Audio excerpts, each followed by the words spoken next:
नमस्कार, विनीता हिंदी हब में मैं आप सभी का बहुत बहुत स्वागत करती हूँ। तो देखिए, आज की जो ये हम लोग की क्लास होने वाली है वह है भक्ति साहित्य के रूपात्मक स्रोत, भाषा, काव्य रूप और छंद पर। ठीक है, जो भक्ति साहित्य है तो भक्ति साहित्य का रूपात्मक स्रोत क्या है, उसकी भाषा क्या है, काव्य रूप कौन सा है और छंद कौन कौन सा है। तो चलिए देखते हैं। भक्ति आंदोलन अखिल भारतीय था।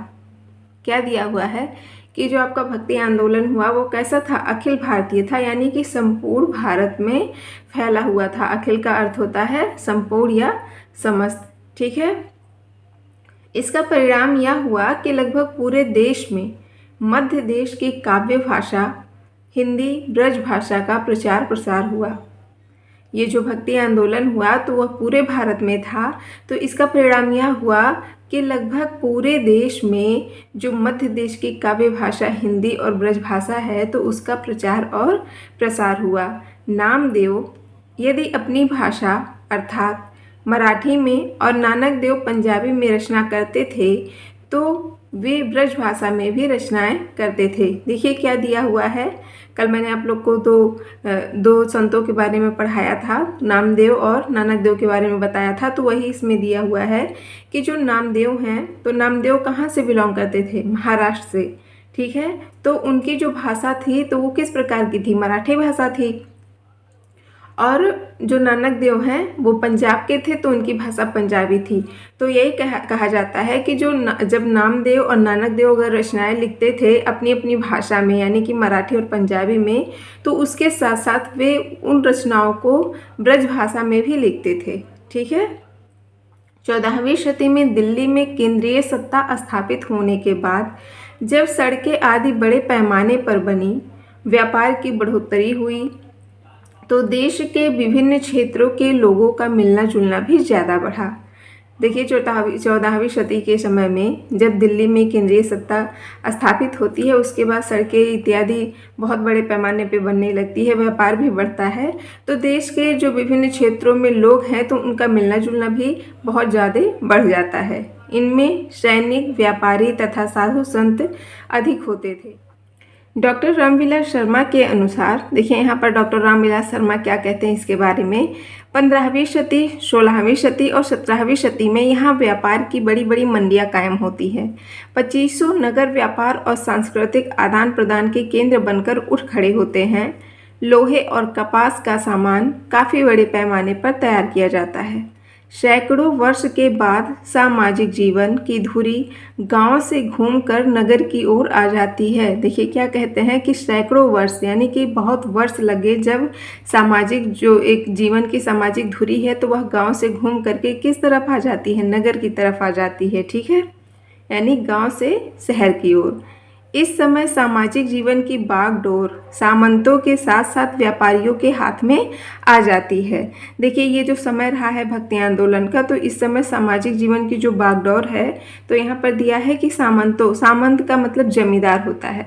पहले क्या होता था, ज़्यादातर जो सामाजिक जीवन के स्रोत आधार होता था एक प्रकार का देखा जाए तो उनका समाज में जो लोग होते थे तो उनके जीवन का जो बागडोर रहता था वो जमींदारों के हाथ रहता था। ठीक है, क्योंकि जमींदार जो होते थे ज़मीनें उनकी होती थी और लोग उनकी ज़मीनों में मेहनत मजदूरी करते थे, तो इन्हीं सामंतों के हिसाब से वो अपना जीवन जीते थे।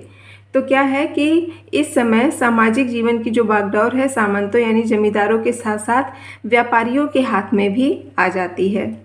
सिक्कों का प्रचलन बढ़ जाता है। समाचार भेजने के लिए हर कारों की व्यवस्था होती है।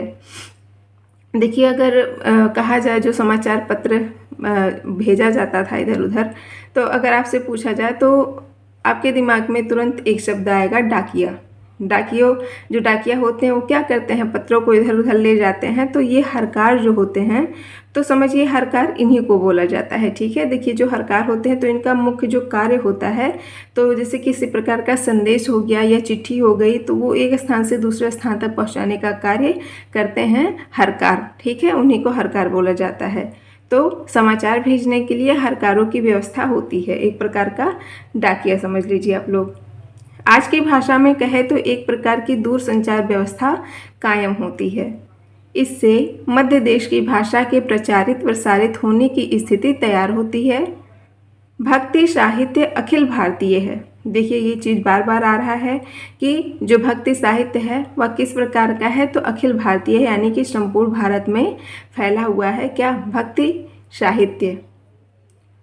किंतु उत्तर भारत के भक्ति साहित्य की विशेषता यह है कि इसमें मुसलमान भी शामिल हुए।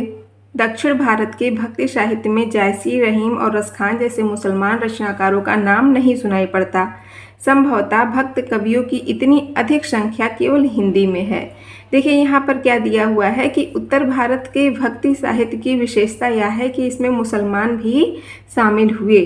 ठीक है, देखिए जब मैंने आप लोग को पढ़ाया था भक्ति के उदय का सामाजिक आधार, तो उसमें आपका उत्तर भारत की जो भक्ति साहित्य है और दक्षिण भारत की भक्ति साहित्य है, तो उसमें आपको अंतर स्पष्ट हो गया होगा।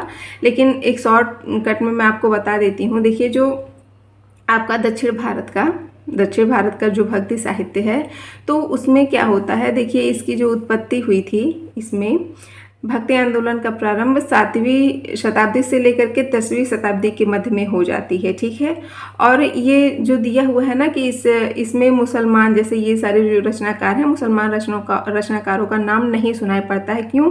क्योंकि इसमें अलवार, मैंने आप लोग को पढ़ाया था ना कि अलवार संत और नयनार संत जो होते हैं, तो मुख्य रूप से वो लोग ही इस क्षेत्र में काम किए थे दक्षिण भारत में। तो देखिए जो अलवार संत होते हैं वो वैष्णव संत होते हैं, वैष्णव को मानने वाले होते हैं, विष्णु भगवान को, और इनकी संख्या 12 थी। अलवारों की संख्या 12 थी। और एक संत होते हैं नयनार, जो कि शैव मत को मानने वाले होते हैं, यानी कि शिव को मानने वाले होते हैं। इनकी संख्या 63 होती है, 63। ठीक है, बहुत महत्वपूर्ण है, याद रखिएगा। तो दक्षिण भारत में जो ये अलवार और नयनार हैं, तो ये लोग अपनी स्थानीय भाषा में, उनकी स्थानीय भाषा क्या थी, दक्षिण भारत में जो स्थानीय भाषा होती है वो तमिल होती है। ठीक है, तो वो लोग अपनी स्थानीय भाषा यानी कि तमिल में भक्ति का प्रचार प्रसार करते हैं, लोगों तक, मतलब जन जन तक इसको पहुंचाते हैं। किस चीज़ का प्रचार करते हैं, भक्ति आंदोलन का, भक्ति साहित्य का। ठीक है, और ठीक इसके उल्टा जो उत्तर भारत में भक्ति साहित्य का शुरुआत हुआ था, तो 13वीं से 14वीं शताब्दी के लगभग हुआ था। ठीक है, तो जो मतलब क्या होता है कि उत्तर भारत में अगर देखा जाए तो एक प्रकार से कह सकते हैं, जब जैसे दक्षिण में 7वीं शताब्दी में प्रारंभ हुआ और उत्तर भारत में 13वीं शताब्दी में लगभग प्रारंभ हुआ, तो अगर देखा जाए तो कह सकते हैं कि दक्षिण भारत में भक्ति आंदोलन पहले शुरू हुई और इसने ही उत्तर भारत में भक्ति आंदोलन का आधार दिया। ठीक है, जो दक्षिण में भक्ति आंदोलन शुरू हुई थी, एक प्रकार से देखा जाए तो जब उत्तर में इस शुरू होता है भक्ति आंदोलन, तो वो एक प्रकार का आधार बना। ठीक है, तो देखिए उत्तर भारत में जैसे दक्षिण में तो ये लोग अपने स्थानीय भाषा में प्रचार प्रसार किए, लेकिन उत्तर भारत में क्या होता है, ये लोग ब्रज भाषा और अवधी, ठीक है, ब्रज भाषा और अवधी जैसे स्थानीय भाषाओं में भक्ति का क्या करते हैं, प्रचार प्रसार करते हैं, अपने काव्यों की रचना करते हैं। तो देखिए जैसे उत्तर भारत में ही जो मुसलमान कवि थे, संत, सूफी, साधना, कल मैंने आप लोग को पढ़ाया था, तो वो लोग उत्तर भारत से ही जुड़ते हैं, उत्तर भारत के सारे कवि संत रहे हैं। ठीक है, कालीन हिंदी काव्य की प्रमुख भाषा ब्रज भाषा है। बहुत ही महत्वपूर्ण है ये लाइन कि भक्ति काल की हिंदी काव्य की जो प्रमुख भाषा रही है, तो वह कैसी भाषा है, ब्रज भाषा है। इसके अनेक कारण हैं।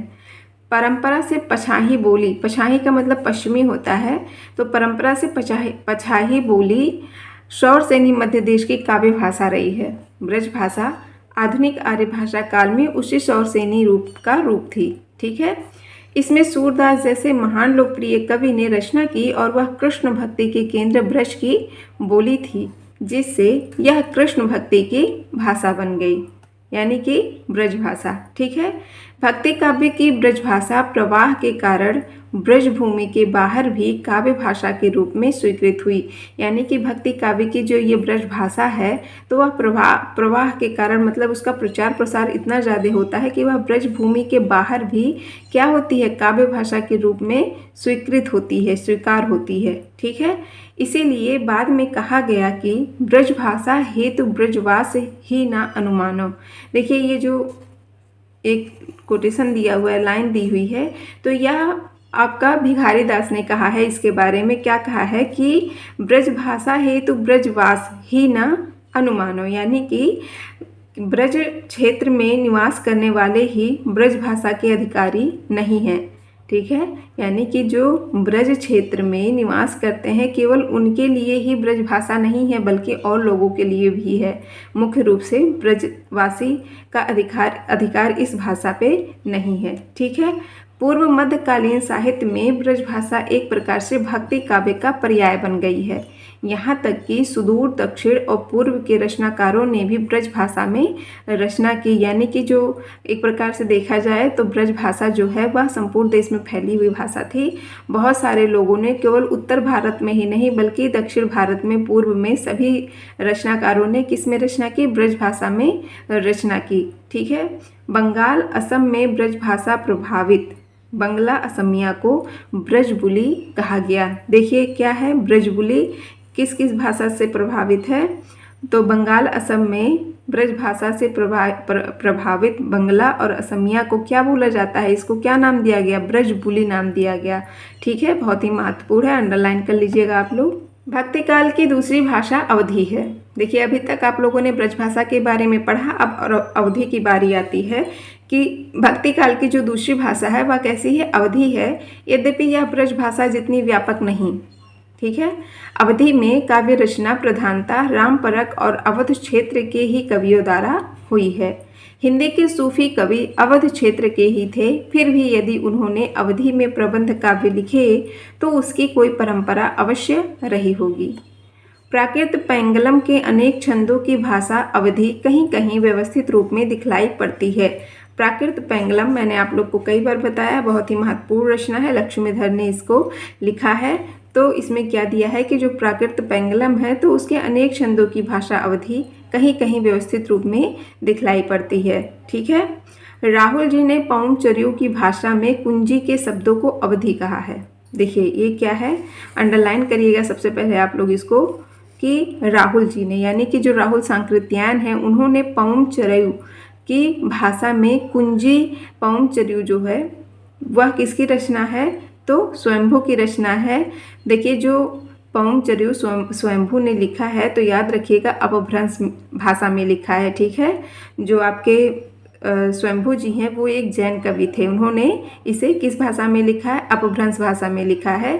तो देखिए इसमें इस जो ये रचना है तो इसमें एक शब्द आता है कुंजी, जो कुंजी शब्द आता है तो उसको राहुल जी यानी राहुल सांकृत्यायन जी उसको क्या कहते हैं, अवधी कहते हैं।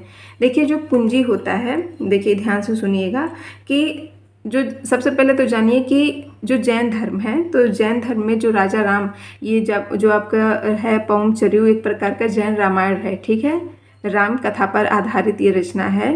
तो जैन धर्म में राजा राम को पद्म कहा जाता है। ध्यान से सुनिएगा इस चीज़ को, अगर इस चीज़ को आपको समझना हो कि कुंजी शब्द का मतलब क्या है और इसे अवधी में क्यों कहा गया है। तो देखिए जैन धर्म में राजा राम को पद्म कहा जाता है, इसलिए इस रामायण को यानी जो पौंचर्यू है तो इस रामायण को पद्मचरित कहा जाता है। पद्मचरित अगर अवधी में देखा जाए तो पौंचर्यू को पद्मचरित बोला जाता है। पौंचर्यू तो इसका अपभ्रंश भाषा है।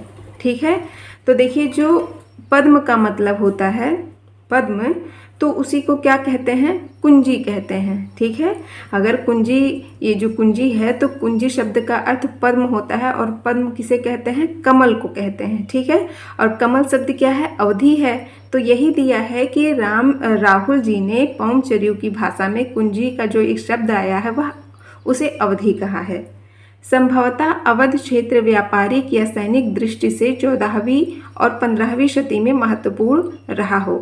धार्मिक दृष्टि से राम की जन्मभूमि अयोध्या के कारण तो वह क्षेत्र महत्वपूर्ण था ही।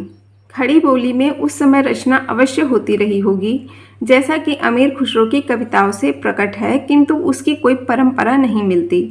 भक्ति काल में किसी महान कवि ने शुद्ध खड़ी बोली में कोई रचना नहीं की। देखिए क्या दिया है कि भक्ति काल में कोई भी ऐसा महान कवि नहीं हुआ जिसने शुद्ध खड़ी बोली में कोई रचना की हो। उसका मिश्रित रूप सधुक्कड़ी अवश्य मिलता है, जो वस्तुतः पंजाबी, राजस्थानी, खड़ी बोली, ब्रज और कहीं कहीं अवधी का भी पंचमेल है। देखिए आप लोगों ने कबीर की सधुक्कड़ी बोली भाषा के रूप में उसको सुना ही होगा। तो इसमें देखिए सधुक्कड़ी भाषा कह लीजिए आप, या पंचमेल खिचड़ी जिसे बोला जाता है, तो इसके अंतर्गत जैसे आपका पंजाबी, राजस्थानी, खड़ी बोली, ब्रज और कहीं कहीं अवधी, तो ये सब मिल करके जो रचनाएं लिखी होती है तो उसी को पंचमेल बोला जाता है। तो ऐसी रचनाएं जैसे आपके कबीरदास हो गए, मीराबाई हो गई, गुरु नानक, तो ये सब ऐसी इस प्रकार की रचनाएं करते थे। ठीक है। भक्ति साहित्य अनेक विधाओं और छंदों में लिखा गया है, किंतु गेय पद और दोहा चौपाई में निबद्ध कड़वकबद्धता उसके प्रधान रचना रूप है। देखिए क्या दिया है कि जो भक्ति साहित्य है तो उसमें अनेक विधाएं और छंदों में भक्ति साहित्य लिखी गई है, लेकिन गेय का मतलब गाना होता है, पद का मतलब आपका पद हो गया, जैसे कोई ऐसा पद या ऐसी रचना जो गाया जाए, ठीक है, उसी को गेय पद कहते हैं। और दोहा चौपाई में निबद्ध कड़वकबद्धता उसकी प्रधान रचना रूप है। मैंने आपको कई बार कड़वक के बारे में बताया है, कड़वक शैली के बारे में बताया है। देखिए जो कड़वक होता है तो वह किसी मतलब एक कोई स्वतंत्र, अगर देखा जाए तो कह सकते हैं कि किसी प्रकार का स्वतंत्र छंद नहीं है, बल्कि ये छंद व्यवस्था की क्या है, एक प्रकार की विशेष शैली है। ठीक है, जो कड़वक है तो वह आपकी एक प्रकार की छंद व्यवस्था की विशेष शैली है। इसमें देखिए क्या होता है, छंदों की एक निश्चित व्यवस्था होती है जिसमें 5 या 7 चौपाइयों के बाद एक दोहा आता है, उसी को ये कड़वक शैली के अंतर्गत होता है कि 5 या 7 चौपाइयों के बाद एक दोहा आता है। ठीक है, बहुत ही महत्वपूर्ण है आपका जो ये भक्ति काल रहा है। तो भक्ति काल में जितनी भी साहित्यिक रचनाएं हुई है तो इसमें कड़वक शैली का बहुत ज़्यादा प्रयोग हुआ है। ठीक है, गेय पदों की परंपरा हिंदी में सिद्धों से प्रारंभ होती है।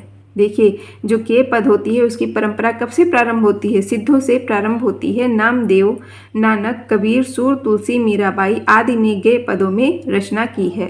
गेय पदों में काव्य और संगीत एक दूसरे से घुल मिल से गए हैं। संभवतः ये कवि राग रागनियों को ध्यान में रखकर इन गेय पदों की रचना करते थे। गेय पदों की प्रारंभिक पंक्ति आवर्ती या टेक होती है, अर्थात वह केंद्रीय कथ्य होती है। आवर्ती का क्या मतलब होता है, जैसे किसी चीज़ को अगर बार बार दोहराया जाए। ठीक है, जैसे कह सकते हैं कि वह पंक्ति बार बार आती है, कोई पंक्ति बार बार आती है, या मतलब किसी निश्चित पैटर्न को दोहराती है। ठीक है, तो उसी को आवर्ती या टेक बोलते हैं।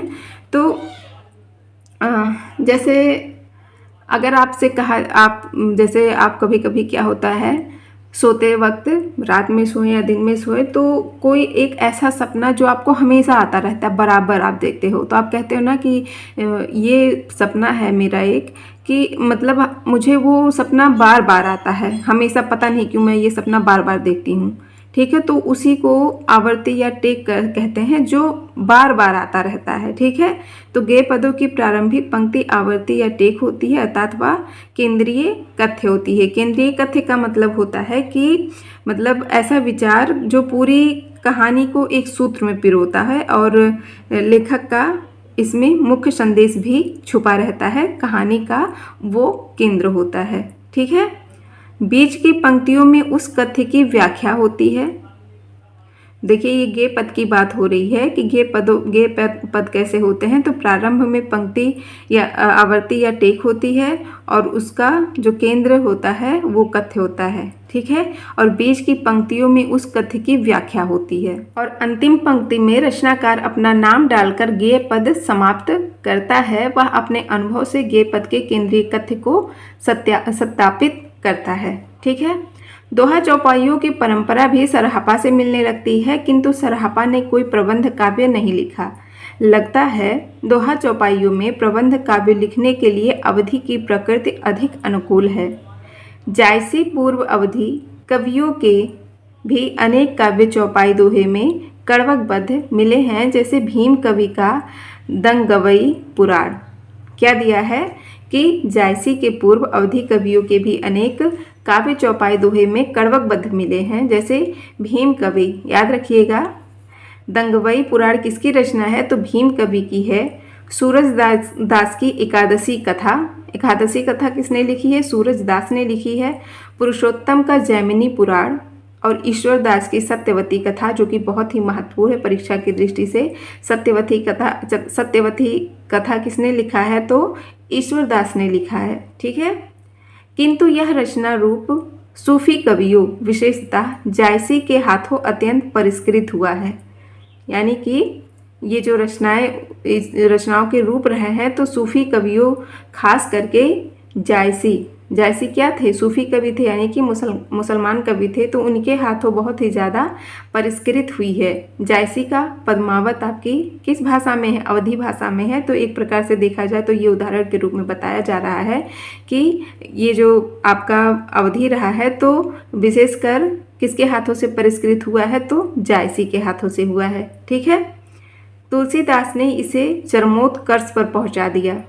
तुलसीदास का आया था क्या? रामचरितमानस। तो उसकी बात हो रही है कि जायसी के हाथों से तो यह परिष्कृत हुई, लेकिन तुलसीदास ने इसे कहाँ पहुंचा दिया? चरम उत्कर्ष पर पहुंचा दिया, चरमोत्कर्ष पर पहुंच गया। ठीक है, दोहे की परंपरा अपभ्रंश में मिलने लगती है। सरहापाद का दोहा कोश प्रसिद्ध है, बहुत ही महत्वपूर्ण है। सरहापाद की रचना क्या है? दोहा कोश कभी कभी परीक्षा में पूछा जाता है। दोहा नाम से आदिकाल में ढोला मारूरा दूहा। देखिए, ढोला मारूरा दूहा किसकी रचना है? तो कुशल राय की है। ठीक है, बहुत ही महत्वपूर्ण है। लेकिन याद रखिएगा कि इसके जो मूल लेखक रहे हैं, मूल कवि रहे हैं, तो वो कल्लोल रहे हैं, कवि कल्लोल। ठीक है, लेकिन पूरा किसने किया? तो कुशल राय ने किया था। जैसा प्रबंध काव्य भी मिलता है, भक्ति काव्य में कबीर के दोहे साखी के नाम से जाने जाते हैं। तुलसी ने रामकथा दोहावली में रची।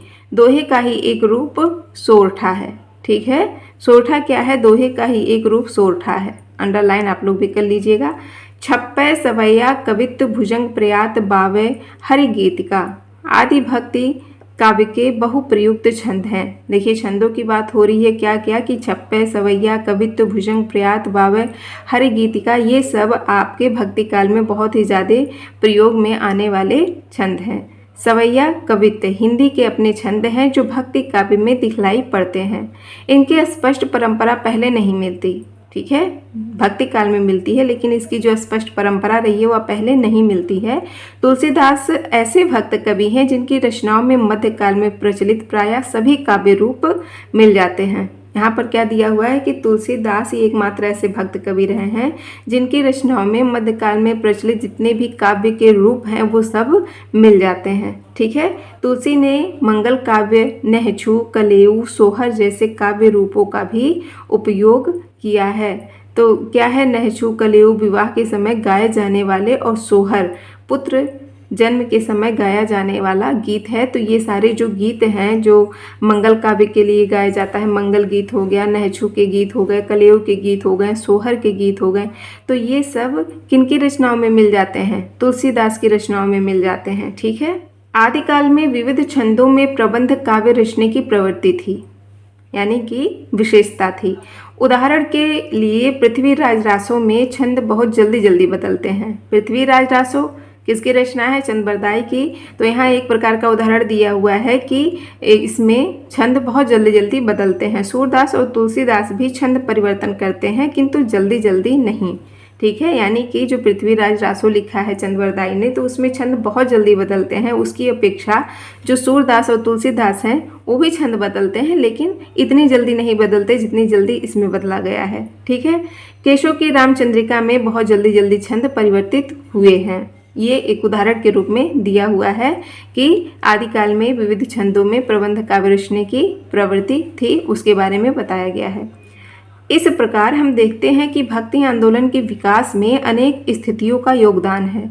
भक्ति मूलतः एक धार्मिक साधना पद्धति, ज्ञान योग, कर्म योग के समान एक योग है, किंतु ऐतिहासिक विकास के एक विशिष्ट दौर में वह एक लोकोन्मुख अखिल भारतीय धार्मिक आंदोलन बन गई। ठीक है, धर्म उसका रूप है और मानवीय करुणा उसकी अंतर वस्तु।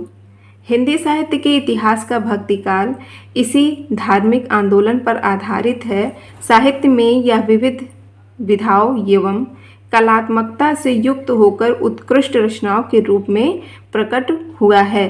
तो इन सब को पढ़ने के बाद इसीलिए कहा जाता है ना कि जो भक्ति काल है, तो भक्ति काल कैसा युग रहा है? एक प्रकार का स्वर्ण युग रहा है। ठीक है, आज हम लोगों ने क्या पढ़ा कि भक्ति साहित्य के रूपात्मक स्रोत। ठीक है, भक्ति साहित्य के रूपात्मक स्रोत क्या था? उसके अंतर्गत भाषा, काव्य रूप और छंद। तो इसके बारे में हम लोगों ने पढ़ा। आई होप कि ये आपको समझ में अच्छे से आई होगी। अब ज़्यादा से ज़्यादा लोगों को आप लोग ये वीडियो शेयर करें। अगर क्लास पसंद आई हो तो कमेंट बॉक्स में ज़रूर बताइएगा आप लोग। ठीक है, अब हम लोग मिलते हैं कल की वीडियो में। आज की वीडियो कैसी लगी तो प्लीज़ ज़रूर बताइएगा आप लोग। तो ठीक है, इजाज़त दीजिए। धन्यवाद।